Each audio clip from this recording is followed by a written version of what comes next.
దేవుడు మిమ్మల్ని అందరినీ దీవించును గాక.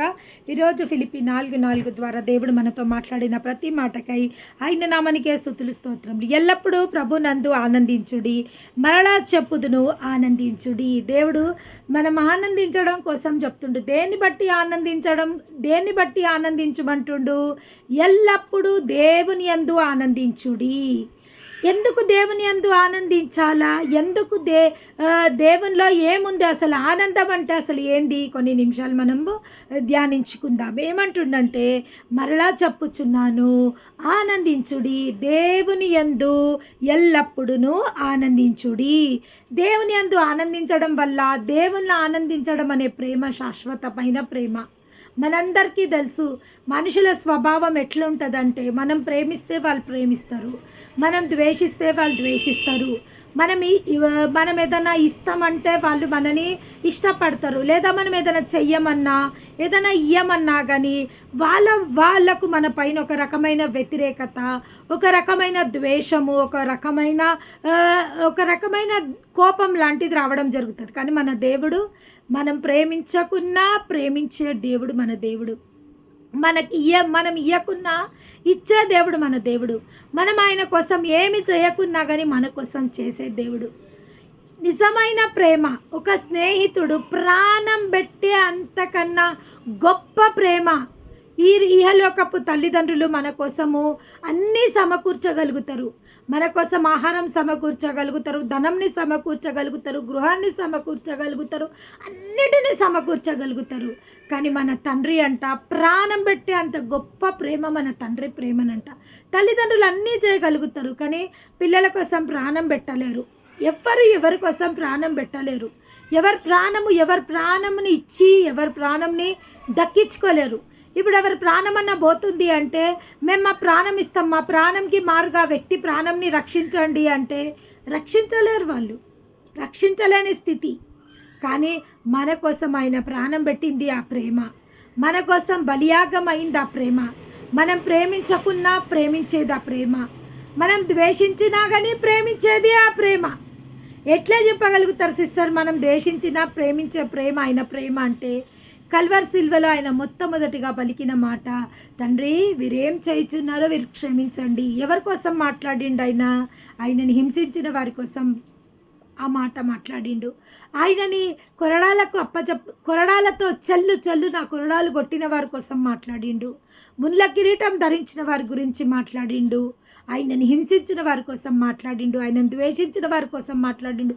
ఆయనను అప్పచెప్పిన వారి కోసం మాట్లాడిండు ఆ మాట. అదేవిధంగా ఈరోజు ఏమంటుండంటే, నిజంగా దేవుని ప్రేమించే ప్రేమ శాశ్వతమైన ప్రేమ, బదులు ఆశించలేనిది ఆ ప్రేమ, బదులు ఆశించలేదు. ఈరోజు ప్రతి ఒక్కరు ప్రేమ ఎట్లుంది అని అంటే, మనం ప్రేమిస్తే వాళ్ళు ప్రేమించేది ఆ ప్రేమ. మనం ఏదైనా ఇస్తాము అంటే వాళ్ళు ప్రేమిస్తారు కొంతమంది, మనం ఇయ్యము అంటే ద్వేషిస్తారు.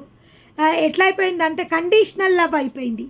కానీ మన దేవుని ప్రేమ అన్కండిషనల్ లవ్. మన దేవుని ప్రేమ అన్కండిషన్, అది షరతులు లేని ప్రేమ, అది బదులు ఆశించండి ఆ ప్రేమ. ఆ ప్రేమకై దేవాది దేవునికి స్తుతి స్తోత్రములు కలుగును గాక. ఇక్కడ ఇంకేమని రాయబడి ఉందంటే, నీ సహనము సకల జనులకు తెలియజేయుడి, ప్రభు సమీపంగా ఉన్నాడు. దేవుని నామానికి మహిమ కలుగునాక.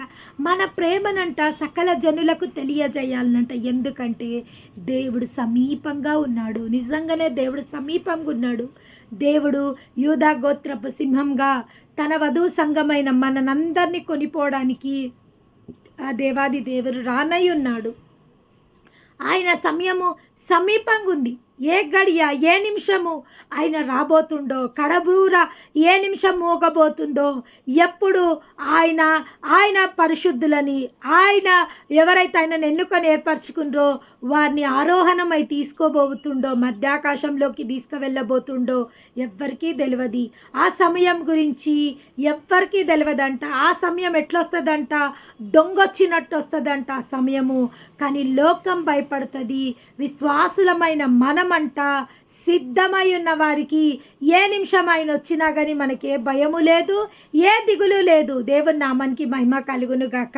ఇంకా ఆయన ఏమంటుండంటే, ప్రభు సమీపంగా ఉన్నాడు, ప్రార్థన విజ్ఞాపన చేత కృతజ్ఞతాపూర్వకంగా మీ విన్నపములు దేవునికి తెలియజేయండి. నిజంగా మనము ఈ యొక్క వాక్యాలన్నీ మనకు వర్తిస్తాయి.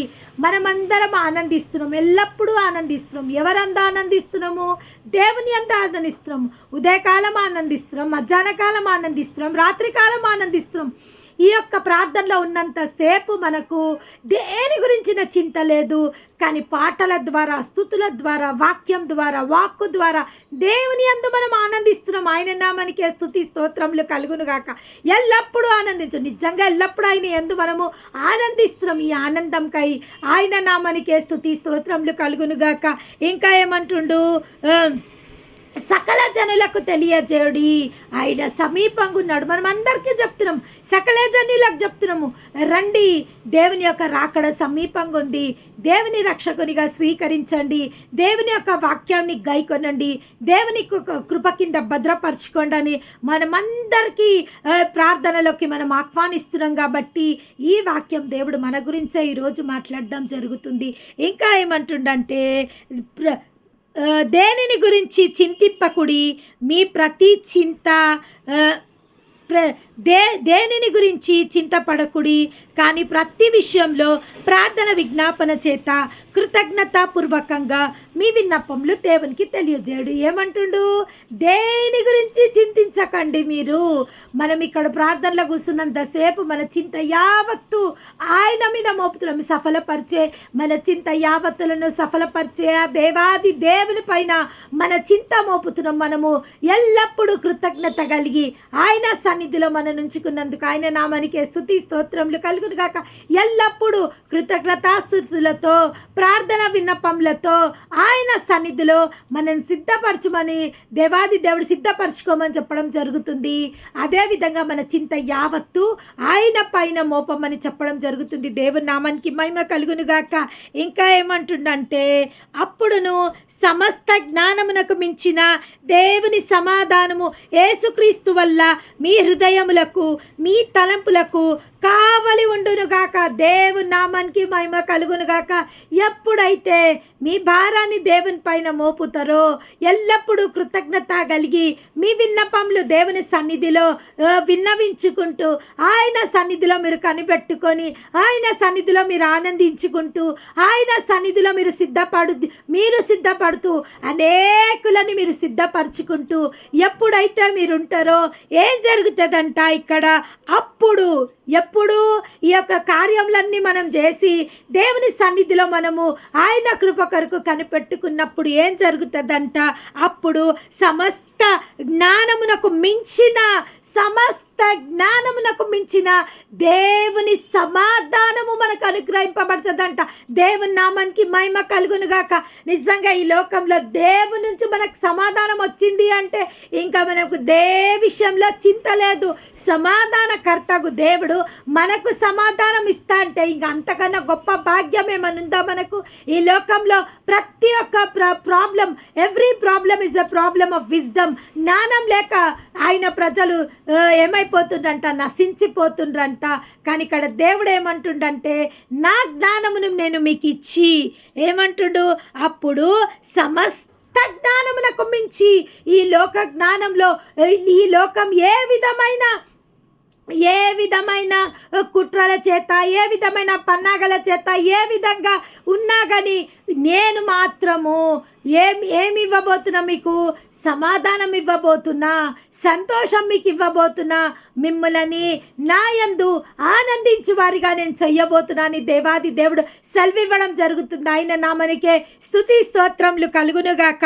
ఇక్కడ ఏమంటుడు? దేవుని సమాధానము యేసుక్రీస్తు వలన దేవుని తండ్రి యొక్క సమాధానము యేసుక్రీస్తు వల్ల మనందరికీ కలగబోతుందంట. ఆయన నామానికి స్తుతులు స్తోత్రములు కలుగునుగాక.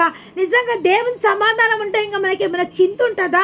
మనకేమైనా రోగ భయం ఉంటుందా? దేవుని సమాధానం మన ఇంట్లో ఉంటే మనకు రోగ భయం ఉంటుందా? దేవుని సమాధానం మన ఇంట్లో ఉంటే అప్పు బాధలు ఉంటాయా మనకు? దేవుని సమాధానం మనలో ఉంటే మన పూట ఎట్లా గడుస్తుందని భయం మనకు ఉంటుందా? దేవుని సమాధానం మన ఇంట్లో ఉంటే గొడవలు మన ఇంట్లో జరుగుతాయా? దేవుని సమాధానం మన ఇంట్లో ఉంటే సాతాను శోధనలు మన ఇంట్లో ఉంటాయా? దేవుని సమాధానం మన ఇంట్లో ఉంటే తాగుబోతులు మన ఇంట్లో ఉంటారా? దేవుని సమాధానం మన ఇంట్లో ఉంటే వ్యసనాలతో బంధింపబడి వారు మన ఇంట్లో ఉంటారా? దేవుని సమాధానము ప్రతి విధమైన ఇరుకులలో మనకు విశాలత కలుగజేస్తుంది. ప్రతి లేమిలో దేవుని సమాధానం మనకు సమృద్ధి కలుగజేస్తుంది. దేవుని సమాధానం మన అనారోగ్యంలో మనకు ఆరోగ్యాన్ని కలుగజేస్తుంది. దేవుని సమాధానం మన వ్యసనాల నుంచి మనందరినీ విడిపించగలుగుతుంది. దేవుని యొక్క సమాధానం ఉన్నత స్థితిలో మనం ఉంచగలుగుతుంది. దేవుని యొక్క సమాధానం భార్యాభర్తలలో ఐక్యతని ప్రేమని తీసుకురాగలుగుతుంది. దేవుని యొక్క సమాధానం విడిపోయిన కుటుంబాలని కట్టగలుగుతుంది. దేవుని యొక్క సమాధానం గర్భఫలం అనుగ్రహించగలుగుతుంది. దేవుని యొక్క సమాధానం మనకు ఉద్యోగాలనిచ్చి మన వ్యాపారాలలో వృద్ధి కలుగజేయగలుగుతుంది. దేవుని యొక్క సమాధానం ఐక విచారాల నుంచి మనల్ని విడిపించగలుగుతుంది. దేవుని యొక్క సమాధానము మన జీవిత భాగస్వాములతో మనల్ని జతపరచగలుగుతుంది. దేవుని యొక్క సమాధానం వివాహాలను జరిగిస్తుంది. దేవుని యొక్క సమాధానం మన కుటుంబంలో ప్రతి శత్రు భయం నుంచి మనల్ని విడిపిస్తుంది. దేవుని యొక్క సమాధానము ప్రాణ భీతి నుంచి మనల్ని విడిపిస్తుంది.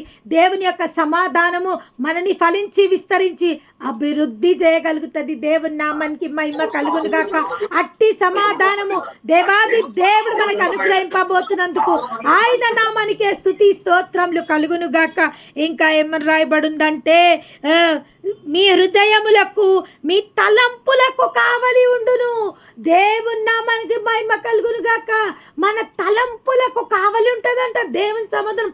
ఇంత గొప్ప మాట మనకిచ్చిన దేవాది దేవునికి స్తుతి స్తోత్రములు కలుగును గాక. మన తలంపులకు కావలి ఉంటుందంట. ప్రతి ప్రాబ్లం ఎక్కడి నుంచి వస్తుంది? ఈరోజు నేను మా సాయంకాలం ఒక సహోదరికి చెప్పడం జరిగింది. అమ్మా, ఈ యొక్క నీలో ఉన్న ఈ యొక్క వీక్నెస్, ఈ యొక్క బలహీనత నీ తలంపులలో నుంచి వస్తుందమ్మా. నువ్వు వ్యర్థంగా ఆలోచించడం వల్ల వస్తుంది. వ్యర్థమైన వాటి గురించి ఆలోచించడం వల్ల వస్తుంది.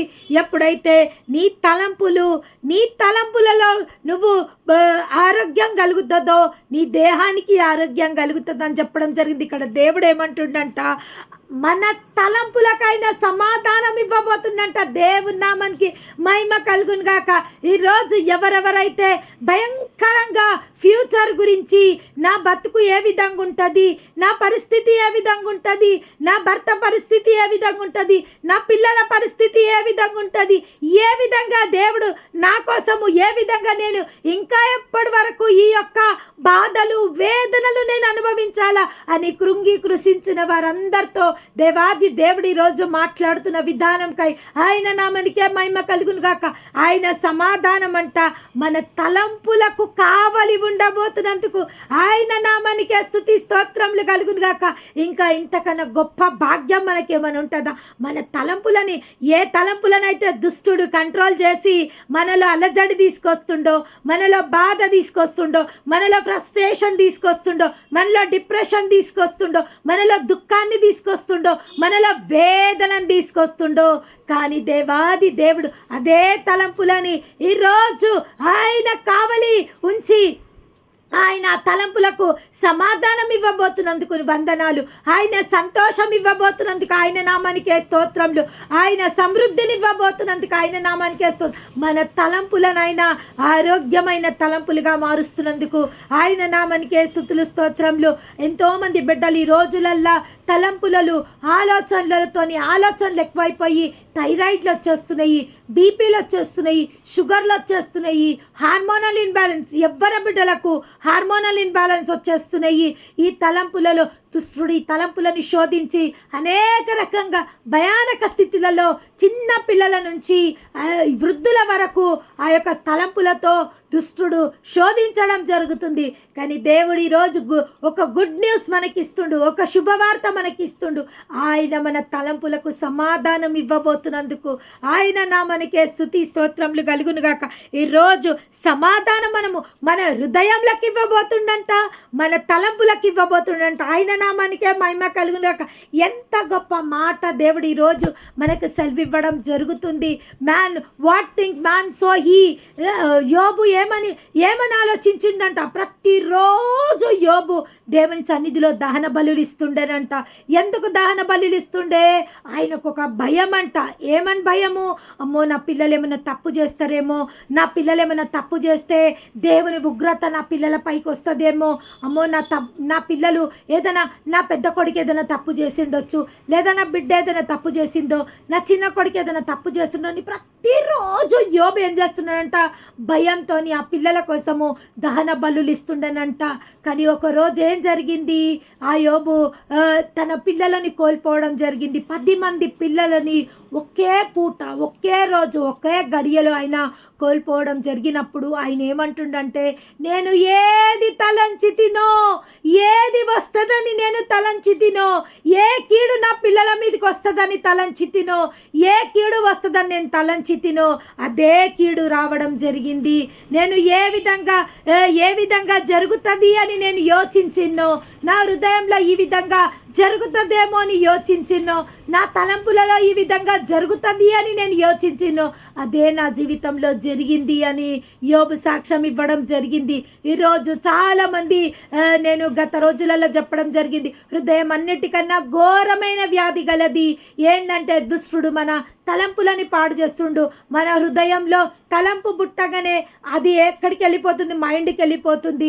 ఎప్పుడైతే ఆ యొక్క తలంపులలో ఆ మాటలు రాగానే మన హృదయంలో అది మన నోటి నుంచి బయలువెళ్తుంది. అది తప్పుడు మాటలే కానీ, అవి నెగిటివ్ మాటలే కానీ, అవి అసమాధానపు మాటలే కానీ రావడం జరుగుతుంది. ఎంతోమంది బిడ్డలు నాకు చెప్పడం జరుగుతుంది, అసలు మేము చాలా డిస్టర్బ్ అయిపోయి ఉన్నాము, అసలు మా హృదయంలో నెమ్మది లేదు, అస్సలు ప్రతి విషయంలో మేము ఆలోచించుకుంటూనే ఉన్నాము. ఆ ఆలోచించుకోవడం వల్ల మాలో డిప్రెషన్ వచ్చేస్తుంది, మాలో ఫ్రస్ట్రేషన్ వచ్చేస్తుంది, మా నోటికి మేము మాట్లాడకూడని మాటలు మాట్లాడేస్తున్నాము, మా పిల్లలను మేము శపిస్తున్నాము, మా పిల్లలను మేము కొట్టుకుంటున్నాము, మమ్మల్ని మేము శపించుకుంటున్నాము, మమ్మల్ని మేము అది చేసుకుంటున్నామని ఎంతోమంది సహోదరులు నాతో చెప్పడం జరిగింది. ఇక్కడ ఏమంటుండంటే దేవుడు మన తలంపులని, మన ఆలోచనలను ఎరిగిన దేవుడు ఈరోజు మనందరితో ఏమంటుండంటే, మీ తలంపులకు, మీ ఆలోచనలకు ఏమంటుండంటే ఆయన, మీ హృదయమునకును మీ తలంపులకు నేను ఈ రోజు నుంచి కావలి ఉండబోతున్నా, మీకు సమాధానం అనుగ్రహించబోతున్నా అని దేవాది దేవుడు మనందరికీ ఈరోజు ఇచ్చిన ఈ మాటకై ఆయన నామానికే స్తుతులు స్తోత్రములు కలుగును గాక. నిజంగా మన దేవుడు ఇనే దేవుడే, మన దేవుడు చూచే దేవుడే. నేను కన్నులుండి చూరనేరని దేవుడన్నా, హృదయం ఉండి గ్రహింపనేరకుండా దేవుడన్నా నేను అని దేవుడు మనకు అంటుండు. నీకు సహాయం చెయ్యనేరకుండా నా చేతులు కూర్చోగాలేదు అని దేవాది దేవుడు సెలవివ్వడం జరుగుతుంది. నిజంగా మన పరిస్థితిని ఎరిగిన దేవుడు, మన స్థితిని ఎరిగిన దేవుడు ఈరోజు వాక్య రూపంలో మనందరినీ ఆయన బలపరచబోతున్నందుకు ఆయన నామనికే మహిమ కలుగునుగాక. ఈరోజు నుంచి దేవుడు మన హృదయానికి, మన తలంపులకు సమాధానం ఇవ్వబోతున్నందుకు, సమాధానకర్తకు దేవుడు ఆయన ఆధీనంలో తీసుకొని మన అంగలార్పును ఆయన నాట్యంగా మార్చబోతున్నందుకు, మన దుఃఖాన్ని సంతోషంగా మార్చబోతున్నందుకు, ఉల్లాస వస్త్రములను మనకు ధరింపజేయబోతున్నందుకు ఆయన నామానికే మహిమ కలుగునుగాక. ఇంకా ఆయన ఏమంటుండు? మెట్టుకు సహోదరులారా, ఏ యోగ్యతనైనను మెప్పైనను ఉండిన ఎడల, ఏమి సత్యమైనవో, ఏవి మాన్యమైనవో, ఏమి న్యాయమైనవో, ఏవి పవిత్రమైనవో, ఏవి రమ్యమైనయో, ఏవి ఖ్యాతి గలయో వాటి మీద ధ్యానం ఉంచుకొనుడి. దేవుడే మనకి ఈ రోజు నుంచి దేవుడే మనకు నేర్పించబోతుండు. ఏవి రమ్యమైనవి అంటే దేవుడికి ఏవి ఇష్టమైనవి, ఏవి ప్రీతికరవి, ఏవి ప్రీతికరవి, ఏవి ఆమోదదగినవి, ఏవి న్యాయమైనవి, ఏవి ఉన్నతమైనవి ఈ రోజు నుంచి నేను మీకు చెప్పబోతున్నా. దేని గురించి మీరు చింతించాలి? వ్యర్థమైన వాటి గురించి మీరు చింతించాల్సిన అవసరం లేదు. ఏవి ఘనమైనయో, ఏవి న్యాయమైనయో, మీ చింతలు ఏవి న్యాయమైనయో దాని గురించి మీరు యోచించండి. ఏవి రమ్యమైనయో, ఏవి యోగ్యమైనయో, యోగ్యమైన వాటి గురించి యోగ్యమైన మాటలు మీరు మాట్లాడండి, యోగ్యమైన తలంపులు మీరు తలంచండి, యోగ్యమైన ఆలోచనలు మీరు చేయండి అని దేవుడు అంటుండు. అదేవిధంగా ఏమంటుండంటే ఏవి సత్యమైనయో, ఏవి సత్యమైనయో మీరు తెలుసుకోండి. ఈ లోకంలో అశాశ్వతమైన ఏవో, శాశ్వతమైన ఏవో, ఏవి మంచియో, ఏవి చెడ్డయో మీరు తెలుసుకొని ప్రవర్తించండి అని దేవాది దేవుడు మనకి ఈరోజు చెప్పడం జరుగుతుంది. ఇంకా ఏమంటుండంటే ఏవి పవిత్రమైనయో మీరు తెలుసుకోండి, ఏవి అపవిత్రమైనయో, ఏవి పవిత్రమైనయో మీరు తెలుసుకోవాల్సిన విషయం ఉన్నది, అవసరం ఉన్నది అంటుండు. ఇంకా ఏమంటుండంటే ఏవి రమ్యమైనయో, ఏవి ఖ్యాతి కలియో, ఏవి మీకు ఖ్యాతిని తెచ్చేటియో, ఏవి మీకు మంచి పేరు తెచ్చేటియో, ఏవి మీ భవిష్యత్తుని తీర్చిదిద్దేటియో వాటిపైన మీ ధ్యానం ఉంచుకోండి, వాటిపైన మీ మనసు ఉంచుకోండి. వ్యర్థమైన వాళ్ళన్న మాటలు, వీళ్ళన్న మాటలు, నాకు చాలామంది ఫోన్ కాల్స్ చేసి చెప్తుంటారు, అమ్మా వీళ్ళి మాట నా హృదయం ఎంతో బద్దలైపోయింది, వీళ్ళు మమ్మల్ని ఇట్లా తిట్టిండ్రు, వీళ్ళు మమ్మల్ని. అవన్నీ వ్యర్థమైనవి. వాటి కోసం మీ సమయాన్ని పాడు చేసుకోవద్దు, మీ హృదయాన్ని పాడు చేసుకోవద్దు, మీ సమాధానాన్ని కోల్పోవద్దు అని దేవాది దేవుడు ఈరోజు మనందరికీ హెచ్చరించబోతుండు. ఆయన వాక్యం ద్వారా ఏ విధంగా మనం ఉండాలనో, ఏ విధంగా మనం ఉండొద్దో, ఏ విధంగా మనం ప్రవర్తించాలనో, ఏ విధంగా మనం ప్రవర్తించొద్దో దేవుడు ఈరోజు మనకు బయలుపరచడం జరుగుతుంది. ఏమంటుండు? వాటి మీద ధ్యానం ఉంచుకోండి. మంచి వాటి మీద చాలా ఉన్నాయి మీ ధ్యానం ఉంచుకోవాల్సింది. ఏవి దేవుడికి ఇష్టమైనవో వాటి మీద మీ మనసు ఉంచుకోండి, ఏవి న్యాయమైనవో వాటి మీద మనసు ఉంచుకోండి, ఏవి సత్యమైనవో వాటి మీద మనసు ఉంచుకోండి, ఏవి మాన్యమైనవో, ఏవి విలువగలయో, ఏవి విలువలేనియో మీరు తెలుసుకోండి అని దేవాది చెప్తుడు. వ్యర్థమైన మాటలలో విలువ లేదమ్మా. ఏమంటారు అంటే వాళ్ళు వీళ్ళు మనని దూషించిన మాటలల్లో విలువ లేదు. ఏమంటారంటే ప్రతి దానికి భయపడడం వల్ల అవి భయపడము, అవి అవసరం లేవు.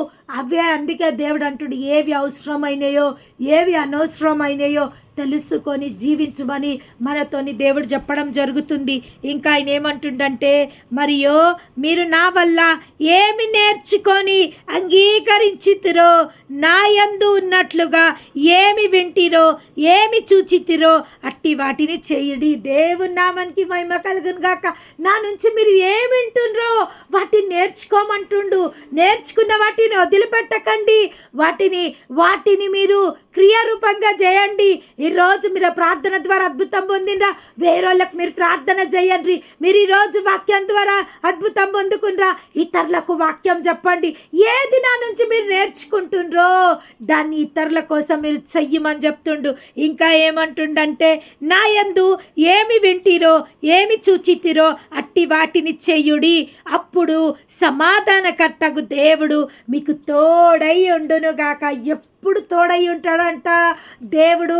ఈరోజు నిజంగా దేవుడు మాతోనే ఉన్నాడా? ఇన్ని ఇబ్బందులలో కూడా దేవుడు మాతోనే ఉన్నాడా? ఒకవేళ దేవుడు మాతో ఉంటే ఇన్ని ఇబ్బందులు మాకెందుకు? ఇన్ని అవమానాల గుండా ఎందుకు మేము వెళ్తున్నాము?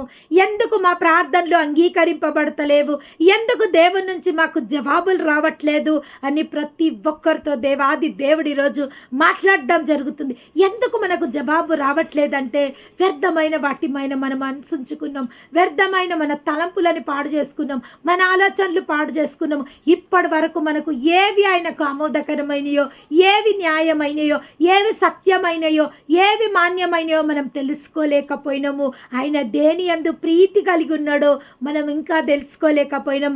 కాబట్టే ఈ ఆలస్యానికి కారణం జరుగుతుంది అని దేవుడు సెలవివ్వడం జరుగుతుంది. ఇంకేమంటుండంటే నా యందు మీరు ఏది వింటిరో, నా యందు ఏది చూచితిరో అట్టి వాటిని చెయ్యుడి. మీరు చేయడానికి ప్రయత్నం చేయండి. మీరు అద్భుతాలను ఎక్స్పెక్ట్ చేయండి. అద్భుతాలని ఎక్స్పెక్ట్ చేస్తే మీ జీవితాలలో మీరు అద్భుతాలు పొందుకోగలుగుతారు. ఇంకా ఏమంటుండంటే అప్పుడు సమాధానకర్తగు దేవుడు మీకు తోడై ఉండును గాక. అప్పుడు ఎప్పుడు తోడై ఉంటాడు? ఇవన్నీ మనం ఆయన ఇష్టమైనవన్నీ మనం ఎప్పుడైతే చేస్తామో అప్పుడు దేవాది దేవుడు మనకు తోడై ఉంటాడంట. ఇంకా ముందు వచనాలలో ఒక మాట నేను చదివి మీకు వినిపించాల్సిందిగా కోరుతున్నా. చివరిగా ఇది చెప్తున్నా, ఏమంటుండంటే ప్రభునందు ఏక మనస్సు గలవారై, 2వ వచనము, ప్రభు 4వ అధ్యాయం 2వ వచనం, ప్రభునందు ఏక మనస్సు గలవారై ఉండుడని యవదికాయు సుంటికేసు బ్రతిమాలు కొనుచున్నాను. ప్రభునందు మనమందరం ఏక మనస్సు గలవారై ఉండాలనంట. ఎవరి పట్ల ఎవరికి భేదాలు కానీ, ఎవరి పట్ల ఎవరికి ద్వేషాలు కానీ, ఎవరి పట్ల వారికి కుళ్ళులు కానీ, ఒకరికొకరు నేను ఇంతకుముందే చెప్పడం జరిగిన దేవుడికి సాక్రిఫైస్ చేసేటోళ్ళంటే చాలా ఇష్టం, త్యాగాలు చేసేటోళ్ళంటే చాలా ఇష్టము. మనం ఒకరికొకరికి సమాధాన పడుకుంటా, ఒకరి కోసం ఒకరు త్యాగాలు చేసుకున్న చిన్న చిన్న త్యాగాలు, చిన్న చిన్న సాక్రిఫైసెస్ చేస్తే అది దేవుని అటెన్షన్ని మన వైపు తిప్పుతుందంట. చిన్నపిల్లలు బుడ్డిగా మాట్లాడుతుంటే ప్రతి ఒక్కరు ఆ పిల్లల్ని ఇట్లా చూస్తుంటారు, ఇటు ఇటు అటు అటు. ఎందుకు చూస్తారు? ఆ బుడ్డి మాటలు, వచ్చిరాని మాటలతో వారు మాట్లాడుతున్న మాటలు మనని అట్రాక్ట్ చేయడం జరుగుతుంది. అదేవిధంగా కొన్ని గుణాలు దేవుని మన వైపు ఆకర్షించేటట్టు చేస్తుంది. మనలోని ఐక్యత, మనలోని సమాధానము, మనలో ప్రేమ భావము దేవుని మన వైపు ఆకర్షించేటట్టు చేస్తుంది. ఇక్కడ ఏమంటుందంటే నిజమైన సహకారి ఆ స్త్రీలు. ఏ స్త్రీలు? ఎవరెవరైతే దేవుని కోసం ఏదో ఒకటి చెయ్యాలని ఆశ కలిగి ఉంటారో అట్టి స్త్రీల కోసము ఇక్కడ పౌలు భక్తుడు చెప్పడం జరుగుతుంది. ఇక్కడ ఏమంటుండంటే ఆ నిజమైన సహకారి స్త్రీలు క్లైమేట్తోనూ, నా ఇతర సహకారులతోనూ, క్లైమేట్ అనే ఒక వ్యక్తితోనూ, ఇంకా నా యొక్క పని వాళ్ళతోనూ ఏం చేస్తుండ్రంట? ఇతర సహకారులతోనూ సువార్త పనిలో నాతో కూడా ప్రయాసపడిన వాళ్ళందరూ ఏం చేస్తుండ్రంట? సువార్త పని. ఇప్పుడు నేను ఏం చేస్తున్నా? సువార్త పని చేస్తున్నా. ఇప్పుడు నాకు పాటలు పాడేటోళ్ళు నాకు సహకారులై ఉన్నారు, నాకు వాక్యం చదివేటోళ్ళు నాకు సహకారులై ఉన్నారు, నా యొక్క ఈ యొక్క ప్రార్థనలో నన్ను నడిపించడానికి నాకు హోస్ట్గా ఉన్న సిస్టర్ నాకు సహకారి అయ్యింది. మరి ప్రతి ఒక్కరు ఇతరులకు షేర్లు చేసి వాళ్ళని ప్రార్థనకు ఆహ్వానించట వాళ్ళు సహకారులయ్యుండ్రు. మీ అందరి గురించి దేవుడు చెప్పడం జరుగుతుంది. ఏమంటుండో మీ గురించి ఇక్కడ రాయడం జరుగుతుంది. సహకారులతోనూ సువార్త పనిలో నాతో కూడా ప్రయాసపడిన వారు గనుక వారికి సహాయము చేయమని నిన్ను వేడుకుంటున్నాను. ఆ యొక్క స్త్రీలకు సహాయం చేయమని దేవాది దేవుడు ఆ యొక్క ప్రవర్తకు ఏమంటుండంటే ఆ స్త్రీలు చాలా దేవుడు పని చేస్తుండు, వాళ్ళ కోసం నువ్వు సహాయం చేయి. ఈరోజు మొదలుకొని సువార్త కార్యములలో ఎవరైతే పాల్పంపులు పొందుకుంటుండో దేవుడు సహాయము చేసేవారిని వారి దగ్గరికి పంపింపబోతున్నందుకు ఆయన నామానికే స్తుతులు స్తోత్రములు కలుగునాక. వారి ఏ అవసరతలున్నా ఆ అవసరతలో సహాయం చేయడానికి అనేకులని వాళ్ళ దగ్గరికి పంపింపబోతున్నందుకు ఆయన నామానికే మహిమ కలుగు. ఇంకా గొప్ప మాట అంటే గొప్ప మాట, ఇంకొక మాట కింద రాయబడింది. ఆ సహకారుల పేర్లు జీవ గ్రంథంలో రాయబడి ఉన్నాయి. ఎక్కడ రాయబడి ఉన్నాయంట? ఈ సహాయం చేసే స్త్రీల పేర్లు ఎక్కడ రాయబడి ఉన్నాయంట? మనం అనుకుంటాం ఇది చిన్న సహాయమే కదా.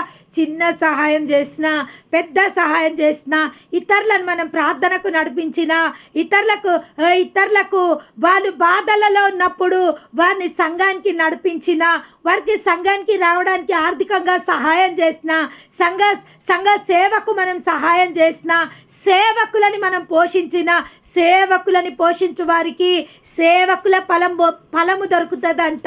పరిచారకులకు సహాయం చేసిన వారికి పరిచారకుల ఫలం దొరుకుతుందంట. ఎవ్వరికి మనం సహాయం చేస్తే వారి ఫలముని మనం పొందుకుంటామంట. దేవుని నామానికి మహిమ కలుగును గాక. దేవదూతలకు సహాయం చేస్తే దేవదూతల ఫలం మనం పొందుకుంటామంట.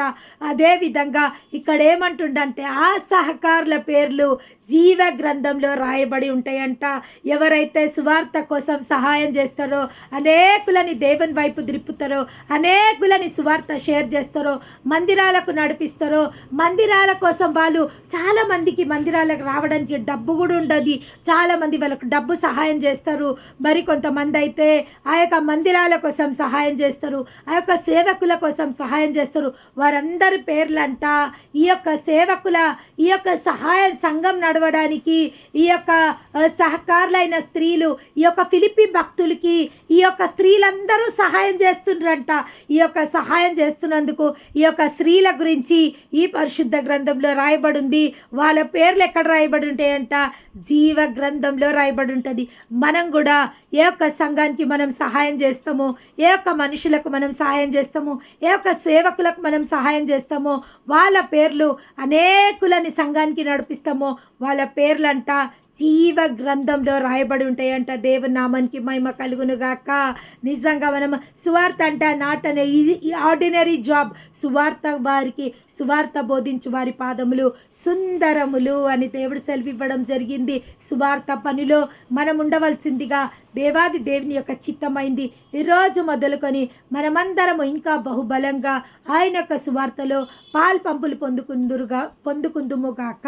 Amen. Thank you so much sisters.